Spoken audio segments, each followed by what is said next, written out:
नमस्कार।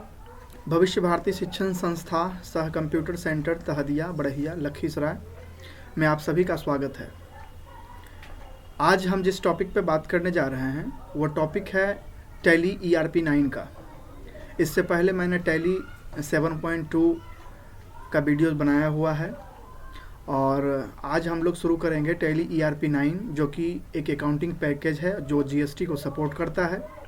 इससे पहले जो टैली 7.2 चल रहा था वो वैट को सपोर्ट करता था, TDS को सपोर्ट करता था, वो GST सपोर्ट नहीं करता था। लेकिन ERP 9 में आपका GST भी सपोर्ट करता है और अकाउंटिंग का बेहतर काम भी होता है। सबसे पहले हम आप लोग को बता दें कि टैली ERP 9 को खोलने के लिए, इसको ओपन करने के लिए सबसे पहले आपको स्टार्ट मेनू पे आना होगा। इसके बाद आप ऑल प्रोग्राम पे जाते हैं। ऑल प्रोग्राम के बाद आपको नीचे से स्क्रॉल डाउन करना है और यहाँ पे आपको देखने को मिलेगा टैली ERP 9। ERP 9 को जैसे ही आप क्लिक करते हैं, इस पर प्रेस करते हैं, आपको यहाँ एक पॉपअप मिलेगा। यहाँ पे एक लोगो दिखाई दे रहा है टैली 9 का। इसमें सबसे पहले आपको इसको ओपन कर लेना है।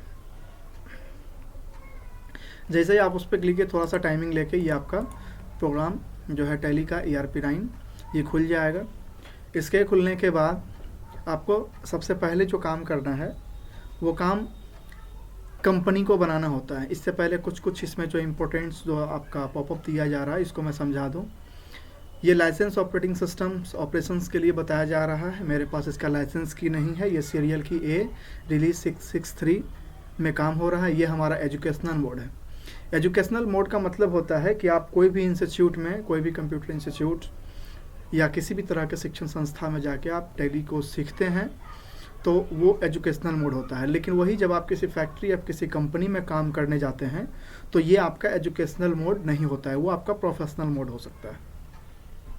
तो सबसे पहले इसको एक्टिव करने के लिए हमको अपने कीबोर्ड से सबसे पहला की ESC की, एस्केप की को प्रेस करना होता है, जिससे कि ये हमारा जो एक्टिवेशन लाइसेंस की है वो ओपन हो जाता है। हम इसको स्किप करते हैं, ESC की को प्रेस करते हैं। ESC की जैसे ही प्रेस कीजिएगा, ESC की प्रेस करने के बाद आपको 1 से 2 बार ESC की को प्रेस करना है और जैसे ही आप इसको प्रेस कीजिएगा तो आप यहाँ देख सकते हैं कि लिस्टेड ऑफ सेलेक्टेड कंपनी, आप यहाँ देख सकते हैं प्रिंट का, एक्सपोर्ट का, ईमेल का, अपलोड, टैलीसॉफ्ट, बहुत तरह के एग्जाम्पल यहाँ दिए जा रहे हैं, बहुत तरह का यहाँ पे हेडिंग दिए जा रहे हैं। हम धीरे धीरे आगे बढ़ते हुए एक एक चीज़ को हम समझेंगे। तो सबसे पहले टैली में काम करने के 2 रास्ते हैं जो कि टैली 7.2 में भी बताया गया है। पहला रास्ता जो होता है अकाउंट ओनली का होता है, अकाउंट्स ओनली, और सेकंड जो दूसरा रास्ता होता है वो है accounts with inventory. Accounts only एक सिंपल अकाउंटिंग पैकेज है और उसमें छोटा छोटा अमाउंट का हम कैलकुलेशन या फिर अकाउंट्स का वर्क करते हैं। लेकिन वही इन्वेंट्री जो है उससे कहीं ज़्यादा रुपए का भी काम कर सकता है, उससे ज़्यादा अमाउंट्स का भी काम कर सकता है। प्लस इसमें एक दूसरा फ़ायदा ये है टैली ERP 9 में, ये GST को सपोर्ट करता है और GST को सपोर्ट करने के उपरांत आप इसमें GST हो गया, चाहे सेंट्रल गवर्नमेंट का हो, स्टेट गवर्नमेंट का हो या इंटरनेशनल GST हो, सभी तरह के GST में आप यहाँ पे काम कीजिएगा। तो टैली में काम करने के लिए सबसे पहले आपको किसी कंपनी को क्रिएट करना पड़ता है और कंपनी को क्रिएट करने के लिए आपको अपने कीबोर्ड से अल्ट के साथ F3 की को प्रेस करना होता है। अल्ट के साथ F3 की को आप जैसे ही प्रेस करते हैं आपके यहाँ ऑप्शन दिखाई देगा। आपको यहाँ पे आपको आना है क्रिएट कंपनी पे। जैसे ही आप क्रिएट कंपनी को क्लिक करते हैं, उस पर इंटर मारते हैं, इंटर प्रेस करते हैं। जैसे आप इंटर प्रेस करते हैं तो यहाँ पे आपको कंपनी के लिए नेम में आपको कंपनी का नाम दिया जाता है। एक बात और मैं आपको यहाँ बता दूँ, कंपनी का नाम का मतलब यहाँ पे इट मीन्स ये है कि आपको कंपनी किसी दुकान का नाम देना हो जिसमें आप काम कर रहे हो, या फिर किसी वैसे चीज़ का नाम आप दे सकते हैं जो दुकान हो, जो ऑफिस हो, या किसी कंपनी का नाम आप इसके अंदर डाल सकते हैं। मैं यहाँ सिंपल सा एक बुक का दुकान डालता हूँ। जैसे मेरा बुक का है arcade book stall. Enter press करते हैं। मेलिंग नेम एक आपका आता है, मेलिंग नेम का मतलब मिलता जुलता नाम है। यहाँ से जो आप ऑटोमेटिक यहाँ पे यही नाम आ जाएगा, यहाँ से आपको कोई छेड़छाड़ नहीं करना है, मेलिंग नेम वही रहेगा। उसके बाद इंटर प्रेस करना है। एड्रेस में आपका ये जो एड्रेस है, ये एड्रेस कहाँ है, जैसे मेरा एड्रेस हो गया दुकान का, तहदिया ward 10 ward 10 enter, location Ganga Sarai, location दे सकते हैं आप इसमें नियर NS33, ये आपका लोकेशन। और भी अगर लंबा एड्रेस है आपका तो इंटर प्रेस करके आप इसमें इंटर प्रेस करके दे सकते हैं। अगर ज़्यादा एड्रेस बड़ा नहीं है आपका तो आप उसको छोड़ सकते हैं, प्रेस एंटर कीजिएगा। यहाँ पे कंट्री में आपका इंडिया या फिर और भी कंट्री से आप बिलोंग करते हैं तो उस कंट्री का नाम यहाँ सेलेक्ट कर सकते हैं। स्टेट, आप जिस स्टेट से बिलोंग करते हैं वो स्टेट आप यहाँ दे दीजिएगा। जैसे एग्जांपल के लिए यहाँ बिहार है, चंडीगढ़ है, छत्तीसगढ़ है, झारखंड है, आपको दिखाई दे रहा है। आप सिंपल सा कीबोर्ड से बी प्रेस कीजिएगा। जैसे ही आप बी को प्रेस कीजिएगा वो आपका बिहार का सिलेक्शन हो जाएगा। सबसे पहले आपको इंटर मार के यहाँ बी जैसे ही प्रेस करेंगे बिहार आ जाएगा। पिन कोड आपका आप जिस एरिया से बिलोंग करते हैं आपका पोस्टल कोड जो है वो आपको दे देना है 811302 इंटर। फ़ोन नंबर आपके पास है तो दीजिए, नहीं तो मोबाइल नंबर अगर आपके पास है तो मोबाइल नंबर आप यहाँ दे सकते हैं। जैसे मेरा नंबर है 9534866656। इंटर प्रेस करेंगे। फैक्स नंबर, हालांकि अब फैक्स बंद हो चुका है और फैक्स का ज़्यादा काम ही नहीं है क्योंकि फैक्स की जगह पे ईमेल आईडी आ गया है, तो आप यहाँ ज़्यादातर ईमेल आईडी डाल दीजिए। मेरा ईमेल आईडी है राज pathak@gmail.com। इंटर प्रेस करते हैं। यदि आपका कोई वेबसाइट है, जैसे कोई भी कंपनी का अपना एक वेबसाइट होता है, अगर आपके पास वेबसाइट है तो दे सकते हैं, नई वेबसाइट है तो छोड़ दीजिए। मेरा वेबसाइट है www.bbcctahdia.com। ये हमारा वेबसाइट, यहाँ पे मैंने वेबसाइट को अपना डाल दिया। इंटर। फाइनेंशियल ईयर विगिंग फॉर्म और फाइनेंशियल ईयर विगिंग फॉर्म, ये देखिए आपका जो book for the financial year detail जो यहाँ मांग रहा है, ये डिटेल किसी भी कंपनी का या किसी भी फैक्ट्री का, कोई दुकान का, चाहे वो छोटा बिजनेस कर रहा हो या फिर बड़ा बिजनेस कर रहा हो, उन सभी का एक सेशन होता है, एक फाइनेंशियल ईयर होता है जो कि मार्च क्लोजिंग के बाद अप्रैल से ही शुरू होता है। तो आप यहाँ पे जो यहाँ दिया हुआ है 1 अप्रैल 2020, तो आप वो रख सकते हैं या उसको चेंज करना है तो आप इसको चेंज भी कर सकते हैं। मैं यहाँ फिलहाल यही छोड़ देता हूँ। इंटर। सेकंड जो आएगा tally world password of any repeated password. आपको यहाँ बता दूं कि यदि आपको आपके टैली में अगर कोई पासवर्ड लगानी है आपकी कंपनी में, तो पासवर्ड डालने के लिए आप यहाँ पे पासवर्ड टाइप कर सकते हैं 1 2 3 4 5। इंटर जैसे ही कीजिएगा 1 2 3 4 5 आपको रिपीट करना होगा। इसके बाद आप इंटर मारते हुए एक्सेप्ट कीजिएगा। फिलहाल मुझे यहाँ कोई पासवर्ड नहीं रखनी है, मैं टोटल पासवर्ड को यहाँ डिलीट कर देता हूँ। सिक्योरिटी कंट्रोल में आपको नो ही रखना है और इंटर मारते हुए इसको एक्सेप्ट कर लेना है। इस तरह से आपकी ये जो कंपनी है वो रेडी हो जाएगी। आप यहाँ देख सकते हैं कंपनी आपकी आर्केड बुक स्टोर जो नेम ऑफ कंपनी है वो एक्टिव है। Date of the last entry, इसमें नो वोचर इंटर्ड, इसमें कोई वोचर का एंट्री का कोई काम नहीं किया गया है, इसीलिए ये इस प्रकार आपको दिखाई दे रहा है।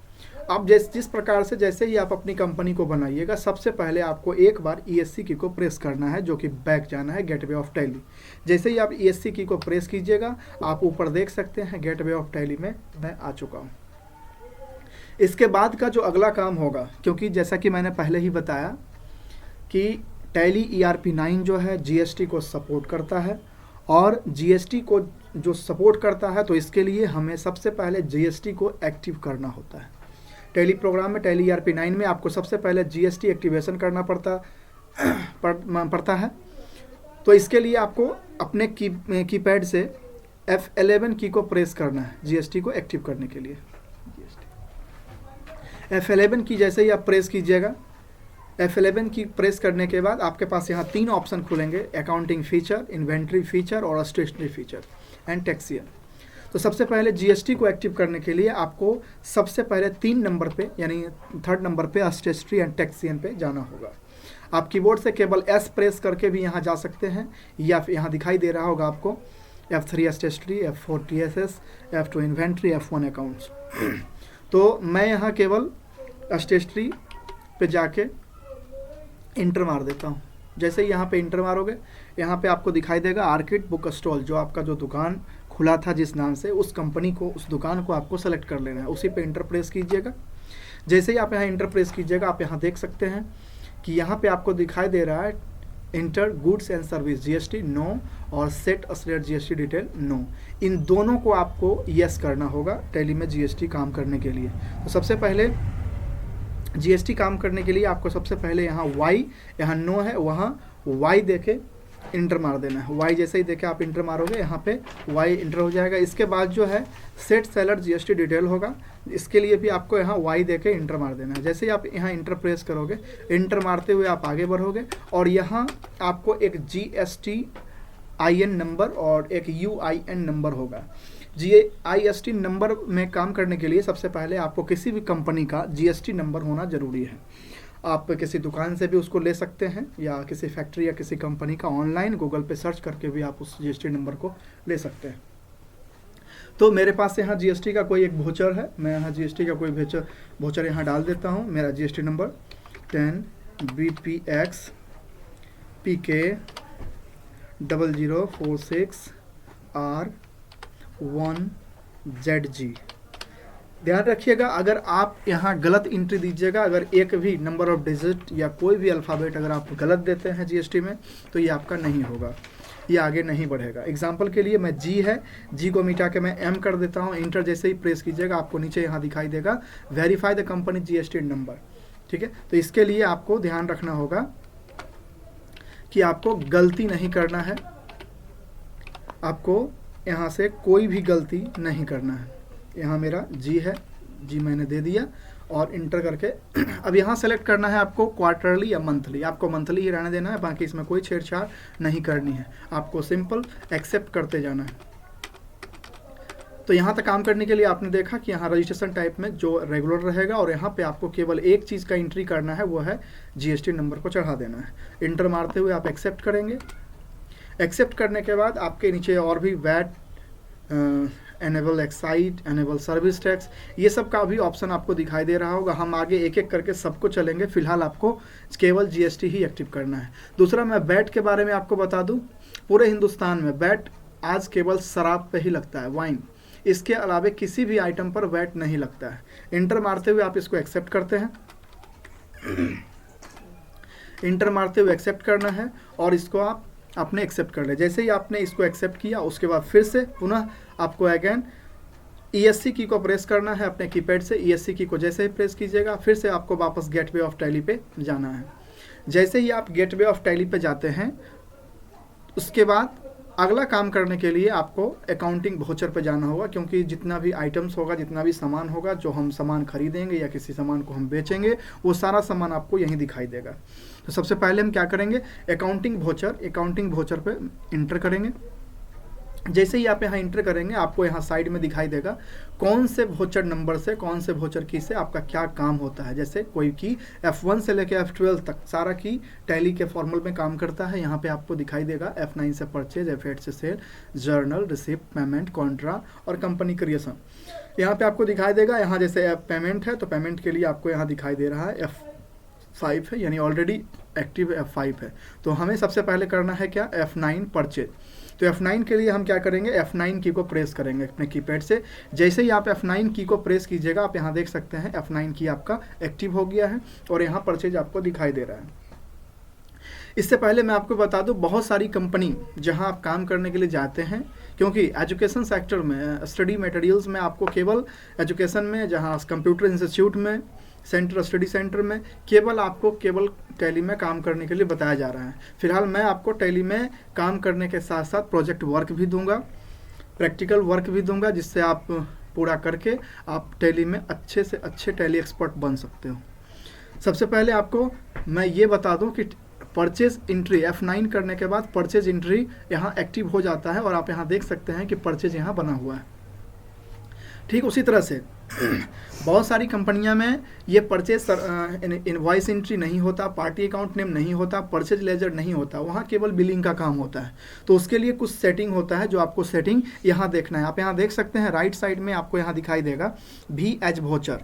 जैसे ही आप इसको भी एज वोचर पे, जैसे ही आप माउस के थ्रू या फिर कीपैड से अगर आपको करना है तो कंट्रोल के साथ भी करते हैं। जैसे ही आप कंट्रोल के साथ भी करते हैं, आप यहाँ देख सकते हैं पार्टी अकाउंट नेम, लेजर, ये सारा चीज़ हट चुका है और यहाँ पे सप्लायर इनवॉइस नंबर। तो जहाँ भी आप काम करने जाते हैं या जहाँ भी कहीं काम करते हैं, आपको अगर इस तरह का परेशानी अगर आता है तो आप वहाँ पे इसको सॉर्ट आउट कर सकते हैं।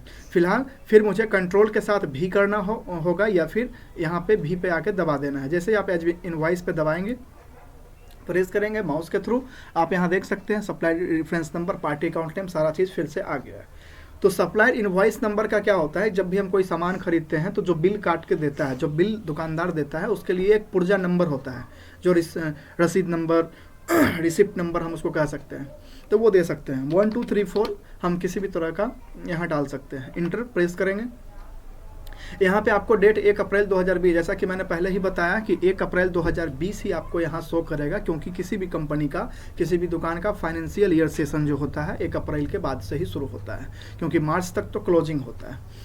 इंटर जैसे ही आप प्रेस करते हैं, या फिर अगर आपको कोई डेट, जैसे यहाँ पे आप दिखाई दे रहा है आपको बिलिंग डेट 1 अप्रैल 2020 से, अगर आप इसको चेंज करना चाहते हैं तो साइड से आप इसको देखिए F2 यहाँ डेट का ऑप्शन दिखाई दे रहा है।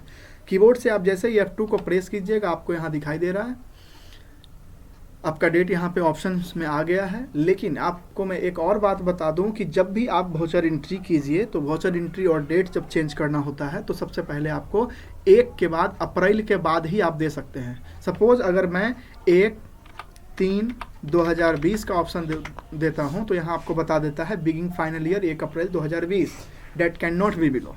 मतलब कि जो आप यहाँ डेट दे रहे हैं, ये डेट जो फाइनेंशियल ईयर का डेट होगा वो 1 अप्रैल 2020 के बाद ही होगा। तो एज एन एग्जाम्पल हम यहाँ पे 1/8/2020 कर सकते हैं। अब देखिए ये ले लिया, यहाँ पे आप देख सकते हैं 1 अप्रैल आपका डेटेड ईयर रहे, फाइनेंशियल ईयर रहेगा, और जो बिलिंग डेट आप कर रहे हैं वो 1 अगस्त 2020 हो सकता है। हो गया। दूसरा, जैसे ही हम पार्टी अकाउंट नेम में आते हैं तो पार्टी का मतलब हो जाता है, पार्टी अकाउंट नेम का मतलब हो जाता है कि आपका जो दुकान है, तो आप कहीं से सामान खरीदने के लिए जाते हैं, तो जो खरीदने के लिए आप सामान जाते हैं आप लेनदार होते हैं। यानी दूसरी भाषा में अगर हम इसको समझें तो लेनदार, जो सामान को लेने वाला होता है, वो क्रेडिटर कहलाता है। ठीक है, और वो पार्टी अकाउंट नेम में आपको बनाना होगा। तो यहाँ पे ऑप्शन आपको कैश दिखाई दे रहा है, तो हमें यहाँ बनाना होगा लेनदार, लेने वाला कौन है, सामान कौन खरीदने वाला है। तो पार्टी अकाउंट नेम में यहाँ पे लेनदार को बनाने के लिए, क्रेडिटर को बनाने के लिए आपको अल्ट के साथ सी को प्रेस करना है। जैसे ही आप यहाँ अल्ट के साथ सी को प्रेस कीजिएगा, आपको यहाँ लेजर क्रिएशन करना है, जो सेकेंडरी आपको दिखाई दे रहा है। जैसे नेम में उस दुकान का आप नाम देते हैं जहाँ जो सामान को खरीदने जा रहा है, जो लेनदार है, तो लेनदार की दुकान का नाम। जैसे एग्जाम्पल के लिए मेरा एक किताब का दुकान है, तो मैं यहाँ पे ज्ञान गंगा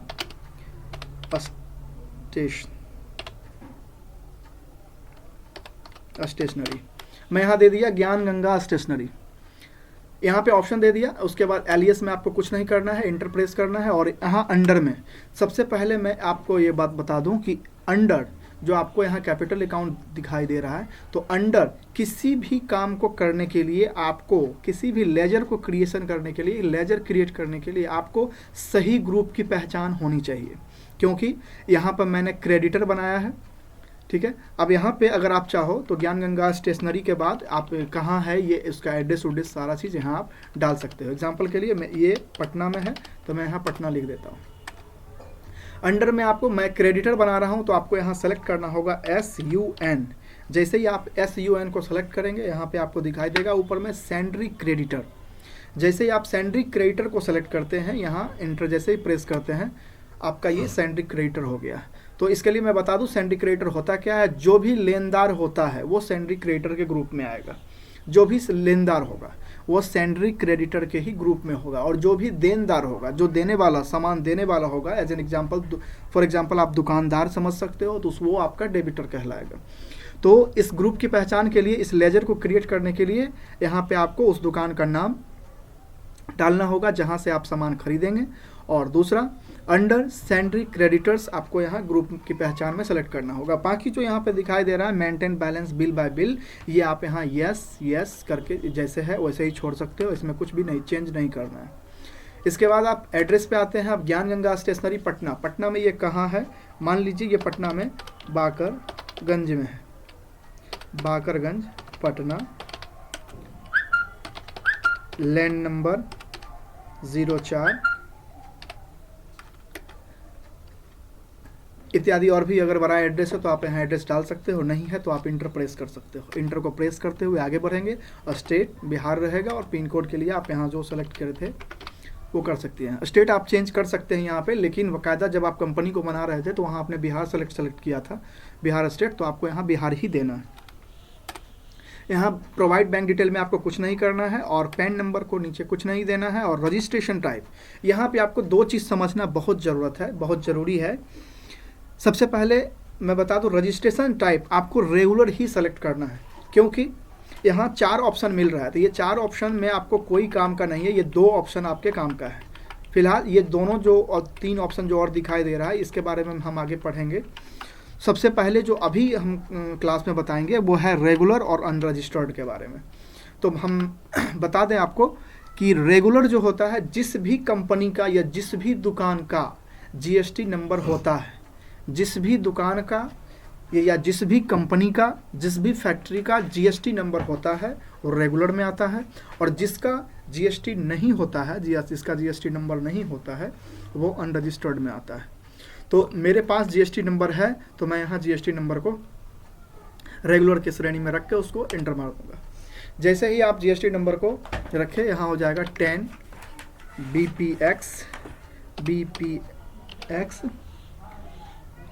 PK 00 46 R1ZZ। आपको सही यहाँ देना है और यहाँ पे फिर कोई चेंजिंग नहीं करना है, बाकी आप यहाँ दे सकते हैं। तो यहाँ के वाउचर एंट्री में मैंने क्या क्या सीखा, यहाँ पे आप किसी दुकानदार का नाम क्रिएटर बनाने के लिए दे सकते हैं। अंडर में इसका सैलरी क्रेडिटर ही होगा, बाकी इसमें कोई छेड़छाड़ नहीं करना है। यहाँ इनका एड्रेस पड़ेगा और स्टेट पिन कोड देने के बाद आपको सिर्फ यहाँ जीएसटी को यस करके आपको जीएसटी नंबर को चढ़ा देना है। जैसे ही आप इंटर को प्रेस कीजिएगा, अदर रेफरेंसेस आपको यहाँ भी कोई छेड़छाड़ नहीं करना है। एड्रेस अगर आपको बढ़ाना है तो आप यहाँ बढ़ा सकते हैं, नहीं है तो आगे बढ़ते हुए आप जा सकते हैं। इंटर करके आप इसको एक्सेप्ट कर लीजिएगा। जैसे ही एक्सेप्ट होगा, अब हम आ जाते हैं परचेज लेजर पे। सबसे पहला काम हम यहाँ कर रहे हैं परचेज का, यानी खरीदारी का। तो यहाँ परचेज लेजर में आपको बनाना होगा टैली का जो है वाउचर एंट्री में परचेज लेजर ग्रुप आपको क्रिएट करना होगा।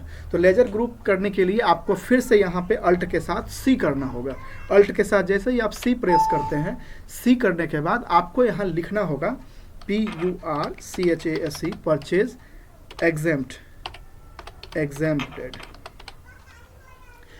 तो देखिए परचेज एग्जेम्प्टेड, परचेज जो होता है, परचेज 4 तरह का होता है। टैली ERP 9 में परचेज 4 तरह का होता है। सबसे पहला जो होता है, ये मैं आपको बता दूं, परचेज एग्जेम्प्टेड होता है। परचेज एग्जेम्प्टेड जो होता है, जिसमें यानी वैसा सामान, वैसा वस्तु जिसे खरीदने पर उस पर कोई भी जीएसटी चार्ज नहीं लगता है। वैसा वस्तु, वैसा आइटम जिसे खरीदने पर कोई भी जीएसटी चार्ज नहीं लगता है, वह परचेज एग्जेम्प्टेड में आता है। दूसरा सामान जो होता है परचेज जीएसटी। परचेज जीएसटी में क्या होता है कि वैसा वस्तु जिसे खरीदने पर जीएसटी चार्ज लगता है, चाहे 10% का हो, 8% का हो, 5% का हो, 28% का हो, 18% का हो, तो वो जो कैटेगरी होगा वो परचेज जीएसटी में आएगा। तीसरा जो होता है परचेज IGST। परचेज IGST का मतलब होता है जो इंटरनेशनल लेवल का हो, ये हमारे स्टेट के, हमारी कंट्री के बाहर का हो, जैसे अमेरिका, लंदन, न्यूयॉर्क, ये चाइना। यहाँ से अगर हम किसी माल को मंगवाते हैं और जीएसटी अगर वहाँ देना पड़ता है तो वो परचेज IGST के श्रेणी में आएगा। चौथा जो परचेज वाउचर होगा वो होगा परचेज इंटर स्टेट जीएसटी। इसका मतलब ये होता है कि परचेज इंटर स्टेट वैसा आइटम जो हमारे अपने ही खुद के राज्य से खरीदा हुआ हो और उस पर जीएसटी का चार्ज लगता हो। तो इस तरह से 4 जीएसटी हो गए।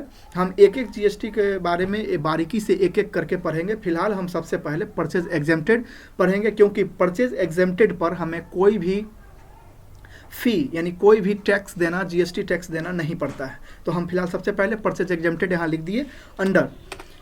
अब अंडर आने के बाद आपको लेजर क्रिएशन में परचेज एग्जेम्प्टेड बनाने के बाद आपको सही ग्रुप की पहचान करनी आनी चाहिए। तो यहाँ मैं परचेज का काम कर रहा हूँ, इसलिए अंडर में यह चाहे आप परचेज एग्जेम्प्टेड करें, परचेज जीएसटी करें, या परचेज IGST करें, या फिर परचेज इंटरस्टेट जीएसटी करें, कितना भी आप परचेज का काम कीजिएगा उन सभी में एक ही वाउचर होगा जिसका नाम है परचेज। जैसे ही आप PUR यहाँ सर्च करेंगे, यहाँ पे आपको दिखाई देगा राइट कॉर्नर में परचेज अकाउंट। आपको यहाँ सिंपल परचेज अकाउंट पे सेलेक्ट कर देना है और यहाँ इंटर मारते हुए एक्सेप्ट करना है। यहाँ आपको कोई छेड़छाड़ नहीं करनी है, यहाँ भी कुछ नहीं करना है। परचेज जीएसटी एप्लीकेबल यहाँ रहेगा, यहाँ नो रहेगा। यहाँ सर्विस टाइप ऑफ सप्लाई, यहाँ दो चीज़ आपको समझने का ज़रूरत है। सबसे पहला चीज़ है गुड्स और दूसरा है सर्विस। आप जिस कंपनी में काम कर रहे हैं या दुकान जो आपका जो भी दुकान है, मेरा दुकान बुक का है, तो उसमें पूछा जाता है, इसका मतलब हो गया सप्लाई में सर्विस और गुड्स का, कि अगर आप अपने दुकान में माल बेच रहे हैं, कोई सामान बेच रहे हैं, तो वहाँ गुड सेलेक्ट कीजिएगा, और अगर सेवा बेच रहे हैं तो यहाँ सर्विस दीजिएगा। सेवा का मतलब हो गया कि जैसे आप किसी होटल में ठहरने के लिए गए, वहाँ पे होटल मैनेजमेंट का होटल स्टाफ आपको कमरे तक पहुँचाता है, बदले में जो आप उसको टैक्स देते हैं वो अपना सेवा बेच रहा है। और जो अगर आप कोई वस्तु को बेच रहे हैं तो वो गुड्स की श्रेणी में आ जाएगा, सेवा है तो वो सर्विस कैटेगरी में आएगा। तो आपको यहाँ करना है गुड्स, क्योंकि मेरा तो सामान बिकेगा, क्योंकि बुक का दुकान है मेरा।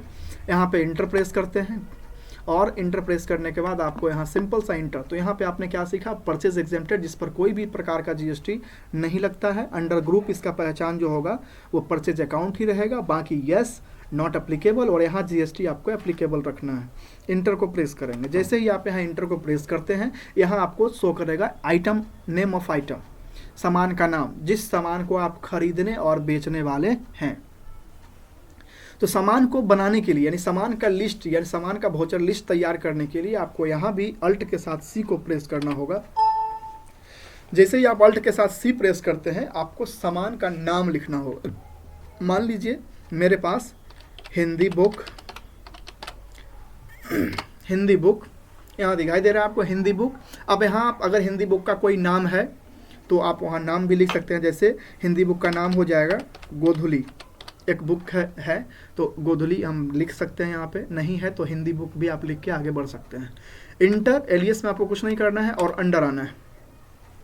जैसे ही आप यहाँ अंडर आते हैं, तो अंडर आने के बाद आपको अंडर को क्रिएट करने के लिए इस पर जीएसटी नहीं लगता है, तो आपको जीएसटी एक्टिव करने के लिए आपको जीएसटी बनाना होगा। क्योंकि मैं परचेज एग्जेम्प्टेड का काम कर रहा हूँ, तो परचेज एग्जेम्प्टेड का काम करने के लिए हमें यहाँ अल्ट के साथ सी, जैसे अंडर में जैसे ही अल्ट के साथ सी को प्रेस करेंगे, सी प्रेस करने के बाद आप यहाँ दे सकते हैं आइटम, ITEM आइटम @ आपका यहाँ 00% लग रहा है, 00 शिफ्ट के साथ यहाँ परसेंट आप कीपैड से लिख सकते हैं। परचेज एग्जेम्प्टेड में मैंने पहले भी बताया कि इसमें किसी भी प्रकार का कोई जीएसटी नहीं लगता है, 0% जीएसटी है। तो मैं यहाँ अंडर में अल्ट सी करने के बाद यहाँ आइटम @ 00% यहाँ डाल सकता हूँ। अंडर में यहाँ पे आपको कुछ नहीं रखना है, और यहाँ जीएसटी जैसे है वैसे ही छोड़ देना है। यहाँ पर आपको कोई छेड़छाड़ नहीं करना है, इंटर प्रेस करना है। इसके बाद जो है यूनिट्स, इसके बाद का जो अगला ऑप्शन जो आपका आता है वो है यूनिट्स का। यूनिट्स का ऑप्शन का मतलब होता है कि आप जो हिंदी किताब है पीस में खरीदना चाहते हैं, दर्जन में खरीदना चाहते हैं, ठीक है, या फिर कोई ऐसा वस्तु आप अगर मान लीजिए शक्कर बेच रहे हैं, चीनी बेच रहे हैं तो वो केजी होगा, कपड़ा बेच रहे हैं तो मीटर होगा, और अगर आप किसी वस्तु को बेच रहे हैं जैसे बुक बेच रहे हैं तो बुक दर्जन में भी हो जाएगा और पीस में हो जाएगा। तो सिंपल सा है, अल्ट के साथ फिर से आपको यहाँ सी करना है। अल्ट के साथ जैसे ही आप सी कीजिएगा, यहाँ आपको रखना है PCS, पीस का फुल फॉर्म PCS हो जाएगा, स्टैंड फॉर्म, शॉर्ट फॉर्म। इसके बाद फॉर्मल नेम, फॉर्मल नेम का मतलब होता है इसका पूरा नाम। पीस का आपका पूरा नाम क्या होगा, PIECE, पीस हो गया। इसके बाद जैसे ही आप इंटर प्रेस कीजिएगा, यहाँ पे आपको दिखाई देगा unit quantity code. Unit quantity code का मतलब क्या होता है, टैली ERP9 उस कोड को समझता है जो कोड इसको इनपुट करवाया जाता है, ठीक है। फिलहाल मेरा पीस है, तो अगर मुझे पता हो पीस का PCS है तो मैंने यहाँ PCS लिख देना है। अगर नहीं पता हो तो आपको यहाँ सिंपल सा सर्च करना है P। जैसे ही आप P को सर्च करते हैं आप कीपैड से, आप यहाँ देख सकते हैं पीस का यहाँ दिखा रहा है फॉर्मल कोड, जो यूनिक क्वांटिटी कोड है वो PCS है। अगर मान लीजिए एग्जांपल के लिए आपका किलोग्राम है तो KG, जैसे ही आप सर्च कीजिएगा यहाँ देख सकते हैं आप किलोग्राम, तो आपको किलोग्राम सेलेक्ट करना है। मेरा यहाँ पे पीस होगा तो P जैसे ही सेलेक्ट करेंगे, सेकंड नंबर मेरा यहाँ दिखाई देगा पीस, और पीस पे मार के हम यहाँ पे इंटर प्रेस कर देंगे। जैसे ही यहाँ हम इंटर प्रेस करेंगे, यहाँ पे सेट एप्लीकेबल, जो जीएसटी एप्लीकेबल रहेगा, और यहाँ पे मुझे जीएसटी को एप्लीकेबल करना होगा। जीएसटी के लिए नो है, यहाँ पे वाई देकर प्रेस करके इंटर करेंगे, और यहाँ पे HSN और HSAC कोड होता है, जो कि आपको बिल पे, अगर किसी प्रकार का बिल आपके किसी कंपनी का, किसी दुकान का अगर हो तो उस बिल को आप देख सकते हैं। बिल पे मेरे पास एक बिल है जिसमें HSN कोड उस पर लिखा हुआ होता है, तो वो HSN कोड 8471 है, आप वहाँ लिख सकते हैं उसको। दूसरा, आप कैलकुलेशन टाइप में ऑन आइटम रेट और ऑन वैल्यू का ऑप्शन आपको दिखाई देगा। आप जीएसटी का काम कीजिए या फिर एग्जेम्प्टेड का काम कीजिए या फिर आईजीएसटी या फिर जीएसटी इंटर स्टेट, किसी भी तरह के जीएसटी का अगर आप काम करते हैं तो आपको यहाँ सेलेक्ट कर छोड़ देना है ऑन वैल्यू ही, यानी किसी भी तरह का जीएसटी का आप कोई भी काम कीजिएगा आपको यहाँ सेलेक्ट रखना है ऑन वैल्यू। ऑन वैल्यू पे आप इंटर प्रेस करते हैं। जैसे ही आप यहाँ इंटर प्रेस करेंगे तो यहाँ आपसे ऑप्शन में पूछेगा, टैक्सेबिलिटी पूछेगा कि आप किस प्रकार का वर्क कर रहे हैं टैली में। तो देखिए, सबसे पहला अननाउन है जो नहीं जानते हैं। दूसरा एग्जेम्प्टेड का मतलब मैंने आपको बताया कि जिसमें किसी भी तरह का जीएसटी नहीं लगता है। नील रेटेड, एग्जेम्प्टेड और नील रेटेड दोनों एक कैटेगरी में आता है। या तो आप एग्जेम्प्टेड सेलेक्ट कर सकते हैं या फिर नील रेटेड कर सकते हैं। दोनों में जीएसटी का कोई किसी भी तरह का जीएसटी इसमें नहीं लगता है। टैक्सेबल आइटम क्या हो जाएगा, जिसमें आपको जीएसटी लगता है, जिसमें आप टैक्स देते हैं। ठीक है, तो आपको यहाँ मैं यहाँ एग्जेम्प्टेड का काम कर रहा हूँ, मैं यहाँ एग्जेम्प्टेड को सेलेक्ट कर दूंगा। जैसे ही आप इंटर प्रेस करेंगे, आप फिर से यहाँ क्या बेच रहे हैं, सामान या फिर सेवा, तो हम यहाँ गुड्स रखेंगे और यहाँ पे इंटर करके एक्सेप्ट कर देंगे। यहाँ पे आप क्वांटिटी पूछा जाएगा आपसे कि आप हिंदी बुक गोधली जो है वो कितना पीस खरीद रहे हैं। तो मान लीजिए मेरे पास 100 पीस का एक ऑर्डर है, 100 पीस मैं गोधली खरीद रहा हूँ और इस एक गोधली का कीमत 65 रुपया है। जैसे ही आप इंटर प्रेस करेंगे, आप यहाँ देख सकते हैं क्वांटिटी आपका 100 पीस हो गया, रेट आप 65 रुपये के दर से एक पीस खरीद रहे हैं, तो 6500 रुपया आपका कैलकुलेशन यहाँ कर दिया गया। इंटर जैसे ही प्रेस करते हैं, अगर आपको उसी तरह से दूसरा सामान अगर लेना है तो फिर से आप अल्ट सी को प्रेस करेंगे। अब मान लीजिए मेरे पास पेन है, अब पेन जो है, आप कौन सा पेन खरीद रहे हैं, मोन्टेक्स, पेन मोन्टेक्स, इंटर। अब यहाँ अगर आपके पास, यदि आप का सामान जो है अगर जीएसटी उस पर लग रहा है तो अल्ट सी करके आप उसको फिर से क्रिएट कीजिएगा। आइटम @005%, 08%, 18%, 28%। लेकिन मेरा यहाँ क्या लग रहा है, 0%, क्योंकि हम एग्जेम्प्टेड में काम कर रहे हैं, तो हमको फिर से बनाने का ज़रूरत नहीं है। ये ध्यान रखिएगा, किसी कंपनी में काम कर रहे हो तो भी, कहीं अगर सीख रहे हो टैली किसी इंस्टीट्यूट में तो भी आपको ये ध्यान रखना है कि हमें अगर जीएसटी लगाना है तो हम फिर से क्रिएट करेंगे अल्ट के साथ सी करके। और अगर सेम चीज़ अगर 0% ही है तो हम यहाँ इंटर प्रेस कर देंगे, वो आ जाएगा। अब मोन्टेक्स जो कलम जो हम खरीद रहे हैं, वो पेन जो खरीदा जा रहा है, वो पीस में है या दर्जन में है। अब मान लीजिए मुझे ये दर्जन में खरीदना है, तो दर्जन में खरीदने के लिए क्या करेंगे, फिर से यहाँ अल्ट के साथ सी। अगर पीस में रहता तो हम इसी को सेलेक्ट कर देते। फिलहाल दर्जन है, अल्ट के साथ सी किए, अब यहाँ डजन लिख दिए, DAZON। मान लीजिए डजन जैसे ही हम लिखे, इंटर। फॉर्मल नेम इसका क्या है, डजन, इंटर प्रेस करेंगे। अब डजन के लिए डी यहाँ प्रेस करेंगे, आप यहाँ देख सकते हैं DEZEONS यहाँ दिखाई दे रहा है आपको, यहाँ पे इंटर आप प्रेस कर देंगे। जैसे ही आप इंटर यहाँ प्रेस करेंगे, इंटर। अब यहाँ एप्लीकेबल है, इसको एप्लीकेबल रहने देना है, वाई दबा के यहाँ इंटर मारना है और HSN कोड 8471 जो मेरा पहले से था। अननाउन यहाँ पे आपको फिर उसी तरह से नील रेटेड टैक्सेबल यहाँ एग्जेम्प्टेड ही रखना है और यहाँ गुड्स करके यहाँ से एक्सेप्ट कर दिए। तो अभी तक हमने समझा सामान का लिस्ट तैयार करना, अंडर में आइटम @ या जीएसटी लगाना, और पीस, दर्जन, केजी जो भी आपका यूनिट होगा, यूनिट क्वांटिटी कोड होगा, वो आपको यहाँ एक्सेप्ट करना है, जीएसटी को यहाँ यस करना है, गुड्स को यहाँ सेलेक्ट करना है और फिर इंटर प्रेस कर देना है। अब यहाँ पे मोन्टेक्स कितने दर्जन खरीदे जा रहे हैं, यहाँ भी हम 100 दर्जन खरीद रहे हैं। एक दर्जन का कीमत 60 रुपया है, तो यहाँ 6000 रुपया। आप जैसे ही इंटर प्रेस कीजिएगा, आप यहाँ देख सकते हैं टोटल अमाउंट, क्वांटिटी, रेट, ये सारा चीज़ आपको यहाँ पे दिखाई दे रहा है। टोटल मेरा जो परचेज हुआ है वो 12,500 रुपये का हुआ है। आप यहाँ से इंटर प्रेस करते हुए एक्सेप्ट कर सकते हैं। जैसे ही आप यहाँ इंटर प्रेस करते हैं, ये आपका वोचर बन चुका है। वोचर को देखने के लिए कि हाँ हमारा वोचर बना या नहीं बना, आप यहाँ सिंपल सा आ सकते हैं, डिस्प्ले, इंटर, और यहाँ पे आपको डे बुक दिखाई देगा। डे बुक में आप यहाँ इंटर जैसे ही प्रेस कीजिएगा, आप देख सकते हैं यहाँ पे ज्ञान गंगा स्टेशनरी का सारा काम यहाँ किया जा रहा है। आप यहाँ देख सकते हैं सारा काम जो मैंने किया है, जो मैंने परचेस की लिस्ट तैयार किया है, वो सारा चीज़ यहाँ दिखाई दे रहा है। प्रिंट का ऑप्शन भी आपको दिखाई दे रहा है। अगर आपको बिल निकालना है विदाउट जीएसटी का, तो आप अल्ट के साथ पी कर दीजिएगा कीबोर्ड से और इंटर प्रेस कीजिएगा, तो आपको यहाँ बिलिंग दिखाई दे देगा, जो आपको नीचे देखिए साइड से यहाँ खुल गया है। ये आपका बिलिंग बन चुका है। अब बिलिंग से आप इसको मिला भी सकते हैं, ये आपका इस तरह का बिलिंग होगा। मैं इसको यहाँ कट करता हूँ। तो आज मैंने कंपनी को बनाना सीखा, जीएसटी को एक्टिव करना सीखा। किसी भी टैली ईआरपी 9 में अगर जीएसटी एक्टिव नहीं होता है तो वो आपका कोई भी एग्जेम्प्टेड जीएसटी या फिर आईजीएसटी किसी भी तरह का काम नहीं होगा। इसके लिए आप कंपनी बनाने के बाद F11 की करके आप सबसे पहले जीएसटी को एक्टिव कीजिएगा, ये ज़रूरी करना होगा। इसके बाद परचेज एग्जेम्प्ट, आज मैंने सिर्फ बताया परचेज एग्जेम्प्ट वैसा आइटम जिस पर एक भी प्रकार का जीएसटी, एक रुपया भी जीएसटी नहीं लगता है, 0% एग्जेम्प्टेड कैटेगरी में आएगा। तो आज मैंने सिर्फ एग्जेम्प्टेड के बारे में बताया। धीरे धीरे मैं 4 जो परचेज मैंने आपको बताया है, परचेज एग्जेम्प्ट, परचेज जीएसटी, धीरे धीरे करके मैं अगले वीडियो में लेके आऊँगा। उसमें मैं आपको बताऊँगा परचेज जीएसटी को कैसे सेलेक्ट करना है और वहाँ पर आपको परचेज सेल कैसे करना है। तब तक आप इस वीडियो को देखिए, इस वीडियो को नोट कीजिए और फिर प्रैक्टिकल करने के लिए आप लैपटॉप का, कंप्यूटर का सहारा लीजिए। मैं अगली वीडियो जल्दी ही लेके आऊँगा, तब तक के लिए धन्यवाद।